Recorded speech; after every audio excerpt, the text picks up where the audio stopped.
Sudden బ్రేక్తో కీచుమంటూ ఆగిందా జీపు. డ్రైవ్ చేస్తున్న ఇన్స్పెక్టర్ మల్లేశం రాఘవేంద్ర స్వామి మఠంపాక నుంచి జీపును పోనిస్తుండగా గుర్తుకొచ్చింది లోకనాథం వీళ్ళు అక్కడేననే విషయం. గుర్తురాగానే చిన్నగా ఓ క్రూకెడ్ నవ్వొకటి చోటు చేసుకుంది మల్లేశం పేదాల మీద. ఇన్స్పెక్టర్ జయంత్ డీల్ చేస్తోన్న ఈ కేసులో గురురాజుకి సంబంధించిన వివరాలు ప్రస్తుతం తనకొక్కడికే తెలుసు. ఇప్పుడు అర్జెంటుగా తన ఊహల్ని షేర్ చేసుకునే మనిషి ఒకడు కావాలి. అంతే. ఆ ఆలోచన మనసులో చోటు చేసుకున్న మరుక్షణం జీప్ని లోకనాథం ఇంటి సందువైపు తిప్పాడతను. ఉదయం 7 అప్పుడే. కొద్ది కొద్దిగా జనసంచారం మొదలవుతోంది. ఆ వేళకి గుమ్మం ముందు జీప్ ఆగ్గానే ఆ శబ్దానికి హాల్లో కూర్చున్న లోకనాథం ఆసక్తిగా చూశాడు, పేపర్ని పక్కన పెడుతూ. జీప్ దిగుతున్న ఇన్స్పెక్టర్ మల్లేశాన్ని చూడగానే ఆయన కళ్ళు చికిలించాడు. పైకి మాత్రం లేని నవ్వును తెచ్చుకుంటూ అడిగాడు, ఏం బాయ్, ఏంటి విశేషం అంటూ. లోపలికొచ్చి హాల్లో సోఫాలో కూర్చుంటూనే గురురాజు కేసు గురించి చెప్పాడు మల్లేశం. ఓ గాడ్! వింటూనే దీర్ఘంగా నిట్టూర్చాడు లోకనాథం. కేవలం 2 రోజులు కూడా గడవకముందే వాణ్ణి చితకబాదించాక వాడి పీడ విరగడైపోయిందని సంతోషించి ఆ విషయాన్ని తాత్కాలికంగా మరిచిపోయాడాయన. ఇప్పుడు ఇన్స్పెక్టర్ మాటలతో మనసంతా ఎందుకో చేదుగా అయిపోయింది. ఏం జరుగుతుంది ఇప్పుడు అడిగాడు లోకనాథం. ఇంకేం జరుగుతుంది? ఆ ఆకాష్ గడనే రచయిత పెళ్ళం గురురాజుకి ఇదివరకటి ప్రేయసట అంటూనే కన్నుగీటుతూ కంటిన్యూ చేశాడు. పాత పరిచయాన్ని ఆడది మరిచిపోయానని బుకాయించిన మగాడు అంత తేలిగ్గా మరిచిపోడుగా, వదిలేడుగా. అర్థమైనట్టు గుంబనంగా నవ్వాడు లోకనాథం. రాత్రంతా బాగా మందు కొట్టిన మల్లేశం కళ్ళు ఎర్రగా ఉబ్బాయి. సరాసరి స్టేషన్ నుంచి వస్తున్నాడేమో, మనిషి బాగా అలసటగా కనిపిస్తున్నాడు. అమ్మాయి వసుదా కేకేశాడు లోకనాథం. 5 నిమిషాల తర్వాత టీ కప్పులతో రాబోతున్న 18 ఏళ్ల వసుధ వాళ్ల సంభాషణలో తన అభిమాన రచయిత ఆకాష్ ప్రసక్తి రావడంతో అక్కడే ఆగిపోయింది కొద్దిసేపు. సహజమైన క్యూరియాసిటీతో చెవుల్ని రిక్కించిందామె. సరిగ్గా అదే క్షణంలో అంటున్నాడా ఇన్స్పెక్టర్, లోకనాథం, నీక గురురాజుగాడి పీడ శాశ్వతంగా విరగడైనట్టే. ప్రముఖ రచయిత ఆకాష్ అంటే వెర్రి జనాలు ఎందుకు పడిచేస్తారో నాకు అర్థం కాదిప్పటికీ. ఎనీవే, వాడి పెళ్ళాన్ని కొడుకుని గురురాజు కిడ్నాప్ చేశాడంటే ఖచ్చితంగా ఏదో ఒకటి జరిగి తీరుతుంది. ఒకవేళ పట్టుబడిలోగా దాన్ని వీడు రేపుగాని చేశాడనుకో, ఇంకో 7 ఏళ్లు వాడి నీడ కూడా నీ మీద పడదు. పట్టుకుంటారా మీ పోలీసులు? అనుమానం లోకనాథంలో. చేస్తారా? కమిషనర్కే ఆకాష్ అభిమాన రచయితట. స్పెషల్ పవర్స్ వినియోగించి ఇందాకే హోమ్ మినిస్టర్ పర్మిషన్ కూడా తీసుకుని ఆకాష్ గడి పెళ్ళాన్ని కొడుకుని కాపాడాలని ఇన్స్ట్రక్షన్స్ జారీ చేశాడు కూడా. నీకు నాకు తప్ప వాడి సంగతి ఇంకెవరికీ తెలియదుగా. అవును, ఎటు పారిపోయాడని మీ డిపార్ట్మెంట్ అనుమానిస్తుందన్నావు. కారులో శ్రీశైలం రూట్లో పారిపోతున్నారని తెలిసింది. ఏం? మల్లేశం అనుమానంగా చూశాడు. సోఫాలో వెనక్కి వాళ్తూ చెప్పాడు లోకనాథం. చనిపోయే ముందుదాకా వర్ష అనే పిల్లని కోడలుగా చేసుకోలేకపోయామని వాడి అమ్మ అబ్బా తెగ బాధపడిపోయారు. ఇప్పుడు నాకు గుర్తొస్తోంది. శ్రీశైలం ప్రతి ఏడూ వెళ్లేవాళ్ళు, రాజు వాడి పేరెంట్సు. దేనికి? అదేంటో శ్రీశైలంలో వీడి గురించి మొక్కుకుంటే తగ్గిందని వాళ్ళ పిచ్చి నమ్మకం.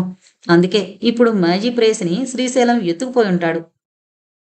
ఏం రేపు చేయడానికి ఈ ఊళ్ళో చోటు లేదనా? నవ్వాడు మల్లేష్ బిగ్గరగా. మెల్లగా, ఆ అమ్మాయిలు మేలుకునే ఉన్నారు కసిరాడు లోకనాథం చనువుగా. రేపు కాదు, వాడికి శ్రీశైలం ఇష్టమన్నాగా. కొంపతీసి అది ఒప్పుకుంటే అక్కడికి తీసుకెళ్లి దాన్ని పెళ్లి చేసుకోవాలని వాడి ప్లానే ఉండొచ్చు. ఏంటి, పెళ్ళే 6 ఏళ్లు కోపరం చేసి 4 ఏళ్ల కొడుకున్న ఆడదాన్ని పెళ్లి చేసుకోవడమా? చాలే నవ్వాడు మల్లేశం. ఇక వినలేనట్టు కట్టెన్ చాటు నుంచి టీ కప్పులతో బయటికి కదిలింది వసుధ.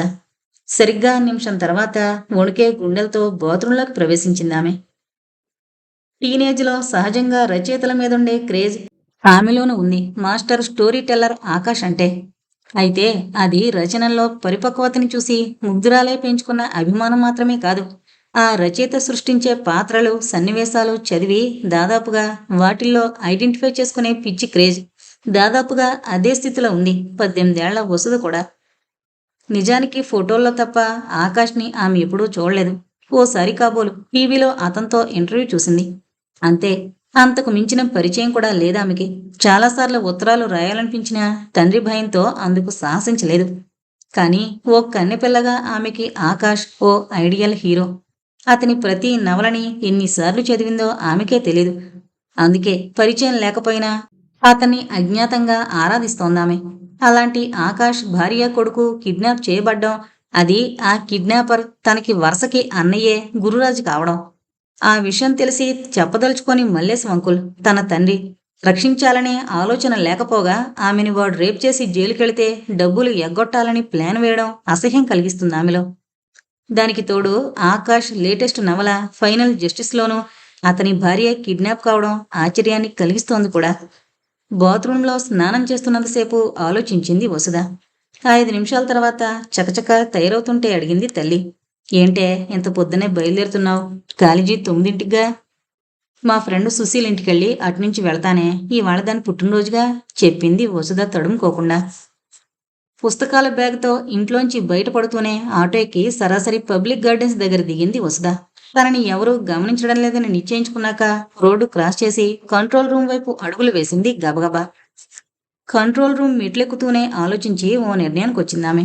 ఏం చేయాలో అర్థమైనట్టుగా పావుగంట క్రితం ఇన్స్పెక్టర్ అంకుల్ తన తండ్రి మాటల్ని బట్టి కొంత, చూచాయిగా వర్ష అనే అమ్మాయితో గురురాజు ప్రేమ విషయం గురించి తెలిసిన దాంతో కొంత ఆలోచించాక పేదాలు కదిలిచింది. వాట్? నమ్మశక్యం కానట్టు చూశాడు అక్కడి ఏసీపీ. కిడ్నాపర్ గురురాజుని గురించిన విషయాలు చెప్పడానికి ఓ వయసులో ఉన్న ఆడపిల్ల రావడం కొద్దిగా ఆశ్చర్యాన్ని కలిగించిన క్షణాల్లో రియాక్ట్ అయ్యాడాయన. మరో 10 నిమిషాల్లో ఇన్స్పెక్టర్ జయంత్ ప్రవేశించాడా గదిలోకి. ఆ ఇన్స్పెక్టర్ పేరేంటన్నావు? మల్లేశం, భయంగా చెప్పింది వసుధ. మల్లేశం పేరు వినగానే అర్థమైపోయింది జయంత్కి. తెలిసి కూడా అతను తనకి ఎందుకు సహకరించలేదో. గురురాజు ఏమవుతాడు నీకు? వరుస కన్నా. అవును, మీ నాన్నే చెప్పొద్దనుకుంటే నువ్వెందుకు చెప్పాలనుకుంటున్నావు? సూటిగా ఆమె కళ్ళలోకి చూస్తూ అడిగాడు జయంత్. జవాబు చెప్పడానికి కొద్దిగా తడబడిందామె. ఎందుకంటే ఆకాష్ గారు నా అభిమాన రచయిత కాబట్టి, అతని ఫ్యామిలీకి అన్యాయం జరగకూడదని. థ్యాంక్ యూ, చిన్నగా నవ్వాడు జయంత్. పూసగుచ్చినట్టు అరగంట క్రితం తన తండ్రికి ఇన్స్పెక్టర్ మల్లేశానికి మధ్య జరిగిన సంభాషణని ఆమె చెప్పగానే కుర్చీలోంచి లేస్తూ మళ్ళీ అంది వసుధ బేల కళ్ళతో. ఇన్స్పెక్టర్ గారు ఆకాష్ గారి భార్యకి ఏమీ కాదుగా? బరువుగా నిశ్వసిస్తూ చెప్పాడు జయంత్. కాకూడదనే ఆశిద్దాం. వసుధ మాటలను బట్టి ఆలోచిస్తున్న జయంత్కి ఓ విషయం క్లియర్గా అర్థమైపోయింది. గురురాజు కేవలం అఘాయిత్యం చేయడానికి వర్షని కిడ్నాప్ చేయలేదు. నిజంగా పెళ్ళైన వర్షని మళ్ళీ తను పెళ్ళాడాలి అనేంత పిచ్చి భ్రమలో ఉన్మాదంలో ఉన్నాడు అతను. తన సందేహాన్ని నివృత్తి చేసుకోవడానికి క్షణం కూడా ఆలస్యం చేయలేదతను. 7 ఏళ్లుగా జైల్లో గురురాజుని గమనించిన పోలీసు సైకియాట్రిస్టు అంబరీష్ని కాంటాక్ట్ చేశాడు. ఆయన ఓకే అనగానే మరో 10 నిమిషాల్లో ఆకాష్ని కలుసుకుని ఆయన ఛాంబర్లో కడుగు పెట్టాడు. దాదాపు 50 ఏళ్ల వయసుంటుంది అంబరీష్కి. ఖైదీల్లో అరుదైన మానసిక లక్షణాలను గురురాజు గురించి చెప్పడానికి పెద్దగా ఆలోచించాల్సిన అవసరం కలగలేదు ఆయనకి. వర్షని ఎందుకు కిడ్నాప్ చేసుంటాడు వాడు? చిన్నగా నిట్టూరుస్తూ పేదాలు కదిల్చాడు అంబరీష్. చాలా పెక్యులియర్ పర్సనాలిటీ అతనిది. 7 ఏళ్లుగా గమనించినా అతనిలో మార్పు రాలేదనేది స్పష్టం. అతని జీవితాన్ని పరిశీలిస్తే పొసెసివ్నెస్ అనే ఫీలింగ్ అతనిలో బాగా ఎక్కువ. ఆ ఫీలింగ్ ఉన్నవాళ్లు తమ పంతం నెరవేరడానికి ఏమైనా చేస్తారు. రవళి అనే అమ్మాయిని రేప్ చేసిన కేసులో తన ప్రియురాలే సాక్ష్యం చెప్పడం అతన్ని బాగా గాయపరుచుంటుంది. బయటకొచ్చాక సహజంగానే తను తప్ప అందరూ హాయిగా బ్రతికేస్తున్నారనే వాస్తవం అతన్ని మరింతగా రెచ్చగొట్టుంటుంది. గురురాజు స్వభావాన్ని ఇన్నేళ్లుగా పరిశీలించిన వాడిగా నేను ఖచ్చితంగా చెప్పగలను. వాడు సైకో. అంటే వర్షన్ వాడు? ఎగ్జాక్ట్లీ. కేవలం అత్యాచారం చేయడానికే ఈ కిడ్నాప్ చేయాల్సిన అవసరం లేదు. అంటే ఆమెని తనతో ఉండమనో లేక ఇష్టపూర్వకంగా లొంగిపోమ్మనో పిల్లాన్ని అడ్డం పెట్టుకుని బెదిరించొచ్చు. తన దారికి అడ్డం వచ్చిన దేన్నైనా నాశనం చేయడానికి అతను వెనకాడకపోవచ్చు. అతనికి కావాల్సింది ప్రేమ. అది వర్ష నుంచి. ఆమె ప్రామిస్ చేసినట్టుగా పెళ్లి చేసుకోవడం. What do you mean? ఆశ్చర్యంగా తలెత్తాడు ఆకాష్. Yes, exactly. నా ఊహ తప్పు కాకపోతే ఈ పాటికి అతను వర్షని తనంతట తాను లొంగిపోమ్మనో లేదా పెళ్లి చేసుకోమనో బలవంతం పెడుతూ ఉండొచ్చు. నో, బిగ్గరగా అరిచాడు ఆకాష్ ముఖం జేవురిస్తుంటే. Cool down mister Akash. ఓ అద్భుతం ఏదైనా జరిగితే వాళ్ళు తప్పించుకోవచ్చు. అంబరీష్ గొంతు బరువుగా ధ్వనించింది. ఏంటది? అడిగాడు జయంత్. గురురాజుకి దగ్గర వాళ్ళు, బాగా దగ్గరైన వాళ్ళు ఎవరైనా ఉంటే వాళ్ళ మాటలకి అతను ట్యూన్ కావచ్చు. ఉన్నా ఎలా కాంటాక్ట్ చేయగలం? ఎక్కడున్నారో తెలీదుగా. మేబీ. ఇంతసేపు ఆ టెన్షన్ని భరిస్తూ ఉందంటే ఆ అమ్మాయి తప్పకుండా బాగా సహనం ఉన్న మనిషే ఉండాలి. అంటే? అర్థం కానట్టు చూశాడు ఆకాష్. సింపుల్. అతని మాటలు వింటున్నట్టు, అట్లీస్ట్ వింటున్నట్టు నటించినంత వరకు ఏ ప్రమాదం జరగకపోవచ్చు. అదే జరిగిందనుకుంటే వర్ష కిడ్నాప్ చేయబడినట్ట, తనంతట తానే వెళ్ళినట్ట? ప్రశ్న ఆకాష్లో.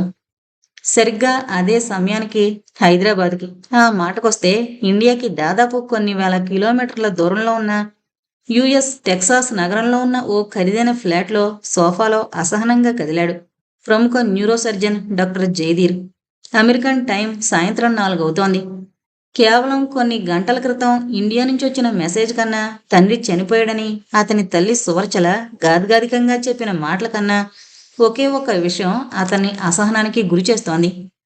టెక్సాస్లో న్యూరోసర్జన్గా పేరు ప్రఖ్యాతులు సంపాదించిన జయధీర్ ఆ సాయంత్రం ఓ ముఖ్యమైన ఆపరేషన్ని చేయాల్సింది.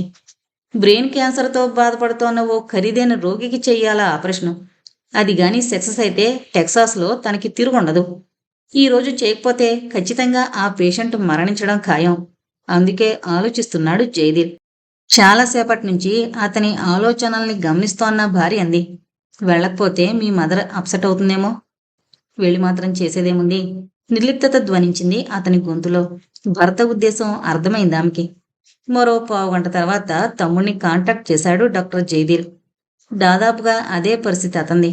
అర్జెంటుగా తెల్లవారుగానే ఓ సెమినార్కి అటెండ్ అవ్వాలతను. చిల్డ్రన్ స్పెషలిస్ట్ సురేంద్ర అతను. పోనీ ఓ పనిచేస్తే? ఫోన్లో అడిగాడు జయధీర్. ఏంటది? అవతల నుంచి సురేంద్ర గొంతు వినిపించింది. అదే, ఎలాగోలా మమ్మీనే ఆ ఫార్మాలిటీస్ పూర్తి చేసేయమంటే. ఫీల్ అవుతుందేమో. No sentiments. అయినా మనం వెళ్ళడానికి 2 రోజులు పడుతుంది. ఈలోగా శవాన్ని దహనం చేసేస్తారేమో కూడా. ఓకే, అదే బెటర్. నువ్వు ఫోన్ చేసి చెప్పు, నేను ట్రై చేస్తా. రిసీవర్ని క్రెడిల్ చేశాడు. మరో పావుగంట తర్వాత సువర్చలింట్లో ఫోన్ అదే పనిగా రింగ్ అవడం మొదలుపెట్టింది. కానీ ఇన్స్ట్రుమెంట్ ఫాల్ట్ వల్ల ఆ శబ్దాలు బయటికి వినిపించడం లేదంతే. ఫోన్కి 20 అడుగుల దూరంలో భర్త శవం ముందు కూర్చున్న సువర్చలకి ఈ సంగతులేవీ తెలియవేమో. ఇద్దరు మెటీరియలిస్టులకి జన్మనిచ్చిన ఆ తల్లి మనసు ఆఖరి క్షణాల్లో చూడ్డానికైనా కొడుకులొస్తారని గంపెడాస్తో ఎదురు చూస్తోంది. భయం మనిషిలో ఆలోచనని చంపేస్తోంది. నిర్లిప్తత దుఃఖాన్ని కూడా మింగేస్తోంది. దాన్ని మించిన వేదనామయ స్థితి సృష్టిలోనే లేదు. సరిగ్గా అలాంటి మానసిక స్థితిలోనే ఉంది వర్ష. తెల్లవారుతుందప్పుడే. దూరంగా ఎత్తైన కొండల వెనక నుంచి వెలుతురు రేఖలు మంచు తెరల్ని చీల్చుకుంటూ వస్తున్నాయి. ఆయాసంగా నడకనాపి నిలబడిపోయింది వర్ష. గంట సేపటి నుండి ఆపకుండా నడుస్తూనే ఉండడంతో కాళ్ళు లాగేస్తున్నాయి. ఒళ్ళంతా చెమట పట్టింది. భుజం మీద శ్రీకాంత్ స్పృహ లేకుండా అదే స్థితిలో ఉన్నాడు నిశ్చలంగా. ఏడ్చి కూడా ఉపయోగం లేదని అర్థమయ్యాక సూట్ కేసుని బాస్కెట్ని పట్టుకుని నడుస్తోన్న గురురాజు వెంట ఫాలో అవుతున్నామె. జంతువుని ఎరచూపి లొంగ తీసుకున్నట్టు తన చేతిలోని సీసాతో గురురాజు ఆమెని పూర్తిగా అసక్తురాల్ని చేశాడు. కసాయివాడి వెంట వెళ్లే బలిపశువులో ఉందామె స్థితి. ఎగుడు దిగుడుగా ఉన్న ఆ దారి వెంట నడుస్తుంటే పాదాలు కొట్టుకుపోతున్నాయి. బొటనవేలి గోరు ఓ రాతికి తగిలి రక్తం గెడ్డకట్టింది. అయినా లేని సత్తువును తెచ్చుకుని నడుస్తోంది వర్ష. ఇంకా 5 నిమిషాల్లో రోడ్డొస్తుంది చెప్పాడు గురురాజు దాదాపు శ్రద్ధరహితంగా. గంట సేపటి తర్వాత అతను మాట్లాడిన మాట ఆ ఒక్కటే. ఆమె జవాబు కోసం ఎదురు చూడకుండా ఆదేశిస్తున్నట్టు చెప్పాడు.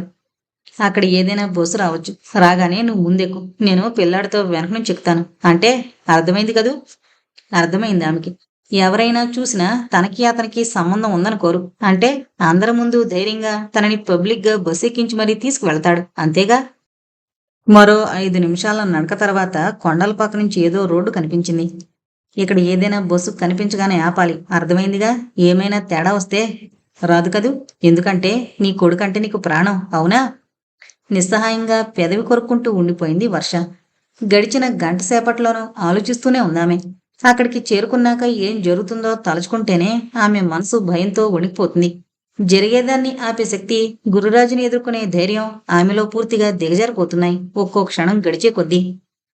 పానిక్ డిజార్డర్ మనిషిని నిశ్చేష్టతకు గురిచేస్తుంది. నిర్మానుష్యంగా తెలతెలవారుతున్న ఆ సమయంలో ఆ రూటు ఎక్కడుందో, ఎటువైపు నుంచి వచ్చే బస్సు ఆ రోడ్డు మీద నుంచి వస్తుందో ఆలోచించే శక్తిని కూడా కోల్పోతుందామె. ఎదురు చూడ్డం తప్ప తనేమీ చేయలేదనే అసక్తతలోంచి పుట్టిన నిర్లిప్తతది. అంత నిరాశలోనూ మనసు లోతుల్లో ఎక్కడో ఓ ఆలోచన మిణుకుమిణుకుమంటూనే ఉంది. ఏం చేసినా తను శ్రీశైలం చేరేలోగానే చెయ్యాలి. వేగంగా ఆలోచనలు పరుగులు తీస్తున్నాయి. ఎన్ని రకాలుగా ఆలోచించినా కేవలం 2 మార్గాలు కనిపిస్తున్నాయి. మొదటిది అతనికి లొంగిపోవడం. రెండవది చావుని కోరి ఆహ్వానించడం. కానీ మొదటిది అసంభవం, అంతకన్నా నిశ్చయంగా చావే నయం. రెండోది తను ఎన్నుకున్న గురురాజు స్పృహ తప్పిన శ్రీకాంత్ని జాలిపడైనా రక్షిస్తాడనే నమ్మకం తనకి లేదు. అంటే రెండో మార్గం ఎన్నుకుంటే తను చావడమే కాక ఆ పసివాడి ప్రాణాలు కూడా బలి తీసుకున్నట్టు అవుతుంది. కాదంటే తనే బలి కావాలి మొదటి మార్గాన్ని ఎన్నుకుని. అయితే ఇప్పుడు ఆలోచించాల్సింది తన శీలాన్ని కాపాడుకోవడాని గురించో ప్రాణాలు తీసుకోవడాని గురించో కాదు. అన్నిటికన్నా శ్రీకాంత్ని కాపాడుకోవాలి, అది ముఖ్యం. ఏ చిన్న అవకాశం దొరికినా తెలివిగా తప్పించుకోవాలి. కేవలం తన భుజాల మీదున్న శ్రీకాంత్తోనే కాదు, రాజు చేతుల్లో ఉన్న ఆ బాటిల్తో సహా. ఉదయం 8 గంటలు. కంట్రోల్ రూమ్లో ఉన్న ఏసీపీ క్షణాల్లో అలర్ట్ అయ్యాడు. అమన్గల్ ఏరియా ఇన్స్పెక్టర్ ఫోన్లో చెప్పిన మాటల్ని వినగానే, అరగంట క్రితం శ్రీశైలం వెళ్లే దారిలో రోడ్డు పక్క నుంచి పోయే ఓ కచ్చా రోడ్డు మీద 10 కిలోమీటర్ల దూరంలో ట్రేస్ అయింది కిడ్నాపర్ గురురాజు వర్షతో సహా ఎస్కేప్ అవుతున్న red colour Maruti van AHU 2647. అయితే అందులో పోలీసుల ఊహకి భిన్నంగా ఎవరో ముసలి వ్యక్తి దారుణంగా హత్య చేయబడిన స్థితిలో కనిపించాడు. వింటూనే దిగ్భ్రాంతికి లోనయ్యాడా ఏసీపీ. కేవలం ఎప్పటిదాకా ఇది ఓ కిడ్నాప్ సమస్యగానే ఊహించారు అంతా. కానీ ఇప్పుడది మర్డర్స్లోకి దిగుతుందంటే ఖచ్చితంగా ఆ కిడ్నాపర్ ఓ ఉన్మాది అయి ఉండాలి. క్షణాల్లో తేరుకుంటూ కమిషనర్కి ఫోన్ చేసి చెప్పాడా వార్తని. అదే సమయానికి అంబరీష్ దగ్గర నుంచి ఇంటికొచ్చిన ఆకాష్, జయంత్ ఇద్దరూ ఆ ఇంట్లో ఆలోచిస్తూ కూర్చున్నారు. రెండు చేతుల మధ్య గెడ్డాన్ని తాకించుకుని తదేకంగా తమ బెడ్రూమ్ వైపు చూస్తోన్న అతని మనసు కొన్ని గంటల క్రితం ఆ గదిలో జరిగిన దృశ్యాన్ని ఊహిస్తోంది. భయంతో వణికిపోతూ తన చిన్నారి శ్రీకాంత్ ఏడుపుని బిగబట్టుకుని ఉంటాడు. నిశ్చేష్టతతో వర్ష నిస్సహాయంగా ఆ రాక్షసుడి వెంట బయలుదేరి ఉంటుంది. ఇదే గదిలో, ఇక్కడే. ఆలోచిస్తున్న ఆకాష్ గుప్పిళ్ళు బిగుసుకుంటున్నాయి ఆవేశంతో. 7 ఏళ్ల క్రితం ఏం జరిగిందో అతనికి పూర్తిగా తెలుసు. తెలిసి తెలియని టీనేజ్లో ఓ ఇన్ఫాచ్యుయేషన్ దశలో ప్రేమ అనే ఆకర్షణ వైపు వర్ష కూడా ఆసక్తి చూపుండొచ్చు. అన్నీ కుదిరితే పెళ్లి కూడా చేసుకోవాలనుకుని ఉండొచ్చు. కానీ వాడు రేపిస్ట్ అని తెలిసాక తనే ముందు నిలబడి వాణ్ణి జైలు శిక్ష అనుభవించేలా చేసింది. తమ పరిచయం జరిగిన కొత్తలో అందుకతను వర్షని అభినందించాడు కూడా. అసలు వాళ్ళిద్దరి పరిచయమే ఓ నవల్ని గురించిన కాంట్రవర్సీతో ఉత్తరాల రూపంలో మొదలైంది. గురురాజు జైలుకెళ్లడం అనే పీడకల లాంటి సంఘటనని మరిచిపోవడానికి ఎక్కువ టైంని పుస్తకాలు చదవడంతో గడిపేది వర్ష. అలా 6 నెలలు గడిపాక ఓసారి ఆకాష్ నవల చదివాక ఎందుకో ఉత్తరం రాయాలనిపించింది ఆమెకి. అలా అలా ఏడాది పాటు పరిచయం క్రమంగా ఇద్దరిని మానసికంగా దగ్గరగా చేసింది. ఏడాది పాటు కనీసం ఇద్దరూ చూసుకునే ప్రయత్నం కూడా చేయలేదు. ఆకాష్ ఫోటో అయినా చూసేది వర్ష. కానీ అతనికి ఆమె రూపం ఎలా ఉంటుందో కూడా తెలిసే అవకాశం లేదు. సరిగ్గా ఏడాది పూర్తవుతున్నప్పుడు ఓ లెటర్లో ప్రపోజ్ చేశాడతను. తనని కనీసం చూడకుండా పెళ్లి చేసుకోవడానికి కూడా సిద్ధపడ్డ అతని ఆత్మీయతకి ఆమె పులకరించిపోయింది. ఆ మర్నాడే బిర్లా మందిర్లో మొదటిసారి కలుసుకున్నారిద్దరు. తొలి పరిచయంలోనే పూర్తిగా చెప్పింది వర్ష తనకి రాజుకి మధ్య జరిగిన గొడవని. తేలిగ్గా తీసుకుని నవ్వేశాడు ఆకాష్. అంతేకాదు, ఆమె సిన్సియారిటీని అభినందించాడు కూడా. ఆ తర్వాత వారంలో పెళ్ళైపోయింది. ఆకాష్. జయంత్ పిలుపుకి ఆలోచిస్తున్న అతను ఉలికి పడ్డాడు. ఏంటన్నట్టు చూశాడు కళ్ళతోటే. వర్ష, శ్రీకాంత్ అదృశ్యమైపోయారనే వార్త కన్నా వాళ్ళని గురురాజు కిడ్నాప్ చేశాడనే వాస్తవం అతన్ని భరించలేని నిర్వేదానికి గురి చేస్తోంది. ఏం లేదు, నాకో ఆలోచన వస్తోంది. మీ బెడ్రూమ్లో వాడు వదిలిన జీన్స్ డ్రెస్ దొరికింది కదా. అంటే వాడు ఖచ్చితంగా నీ డ్రెస్సు ఏదో ఒకటి వేసుకుని ఉండొచ్చు. నీ డ్రెస్సుల్లో ఏదైనా మిస్ అయిందేమో ట్రేస్ చేయగలవా? ఒక్క ఉదుటను లేచాడు ఆకాష్. అతని చేతులు వేగంగా వార్డ్రోబ్ దగ్గరికి కదిలాయి. బీరువా తెరిచాడు. వరుసగా ఏదని గుర్తుపట్టడం, కనీసం 25 జతల మీదే ఉంటాయి బట్టలు. ఆలోచనల్ని పక్కకు పెడుతూ పరిశీలనగా చూస్తున్నాడు ఆకాష్. హ్యాంగర్స్కి వరుసగా వేలాడుతున్నాయి రంగురంగుల సూట్లు. 1, 2, 3, 4. 4గేనా? ప్యాంటు షర్ట్లు ఎన్నో చెప్పలేడు, కానీ తనకున్న సూట్లు ఖచ్చితంగా ఇదే. ఆకాష్ కళ్ళు నిశితంగా గమనిస్తున్నాయి. నిమిషం తర్వాత దాదాపుగా అరిచాడు. Yes, you are correct Jayant. It should be my gold colour suit. Is it? అవును, నాకు చాలా ఇష్టమైన సూట్ అది. లాస్ట్ బర్త్డేకి వర్ష స్వయంగా సెలెక్ట్ చేసింది ఆ సూట్ని. వండర్ఫుల్. వాడు వేసుకున్న డ్రెస్ గురించిన ఇన్ఫర్మేషన్ కూడా ట్రేస్ చేయడంలో మనకి పనికి రావచ్చు. బై వర్ష కట్టుకున్న చీర చెప్పలేను. బీరువా అరల్లో గుట్టలుగా ఉన్న చీరల్ని చూపిస్తూ నీరసంగా నవ్వాడు ఆకాష్. అర్థమైపోయింది జయంత్కి. మగవాళ్ళ డ్రెస్సు ఏదైనా మిస్ అయితే ట్రేస్ చేసినంత తేలిగ్గా ఆడవాళ్ల చీరల్ని గుర్తుపట్టడం భర్తకైనా కష్టమే. Okay, let's move. జయంత్ లేచాడు. మరో 5 నిమిషాల్లో డీజీపీ ఛాంబర్లో ఎమర్జెన్సీ మీటింగ్కి అటెండ్ కావాలని ఆలోచిస్తూ సరిగ్గా అదే క్షణంలో మోగింది టెలిఫోన్. కంట్రోల్ రూమ్ ఏసీపీ చేశాడా ఫోన్ని.